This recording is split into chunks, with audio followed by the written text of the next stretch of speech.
यस्तै भइगयो त नि त्यसो भए त फेरि सुनसान छ बाटो हेर्नुहोस् बाटो यहाँ के थियो चिल्लो तोरीको तेल लागेको छ साथीहरू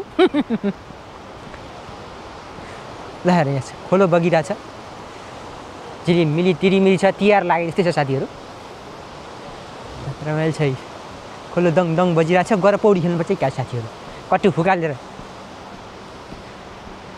फेरि कट्टु फुकालेर तरुनीहरू तर्सियो भने के गर्ने हुन्छ साथीहरू बर्बाद छ ठिक छ यो चाहिँ कोलोनी टाइपको चाहिँ नि बाटो छ यो हो भेन्डिङ मेसिन यहाँबाट कफी सफी तानेर खान मिल्छ भनेको पैसा नहालिकन तान्न चाहिँ मिल्दैन